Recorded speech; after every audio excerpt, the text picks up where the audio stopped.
Hi everybody, here is my new video. I'm trying to catch up to be back on my schedule, posting on Fridays, but so for now it's Sunday. Hopefully by next week I'll be on Friday.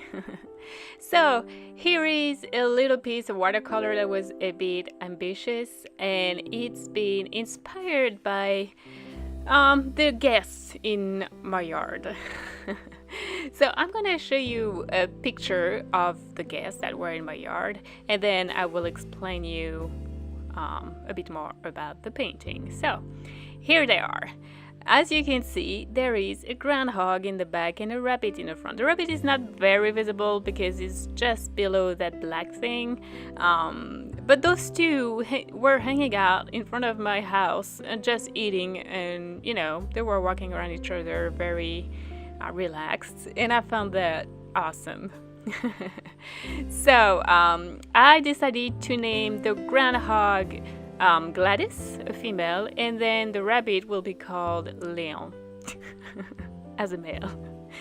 So looking at those two, I've been inspired for this new painting, watercolor painting, and then I decided to paint Gladys and Leon, and Gladys is explaining to Leon that she actually met a super tall weird animal, at least that tall, and that this animal was hunting her, but she escaped. And so she's explaining him how she escaped. So yeah, just having fun. This piece was a bit a challenge because this is a bigger piece, and you know, it's a full illustration with background and characters, and I know many people do that all the time, but for me this is still kind of a huge project. But I like it. It's funny. It's very cartoony-like, very Disney-like, so this is fun. I have been trying to use what I would call the power of watercolors.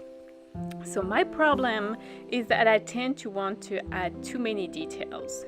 And details are great, but if you put a lot of details everywhere on your picture, then it doesn't work. It's like, you know, at work, if you have many tasks and all of them are an emergency, then basically nothing is an emergency anymore.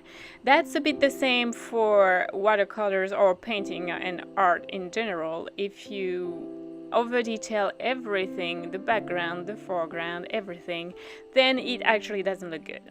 So as you can see, I'm still on the background, and I try to stop myself from detailing it too much, but on the other hand, when it's too vague, I would say not detailed, I have a hard time.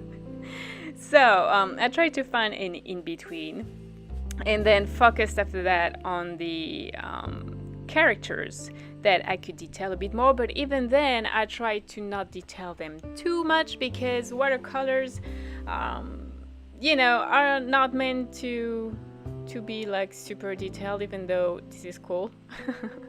So this one was just, you know, this illustration was kind of a way for me to try to relax a bit and take it a bit more easily. You know, we'll see how it goes, but see my little squirrel? I still needed to do some little details. So I think I will keep that, you know, kind of detailed approach, but try to loosen it up.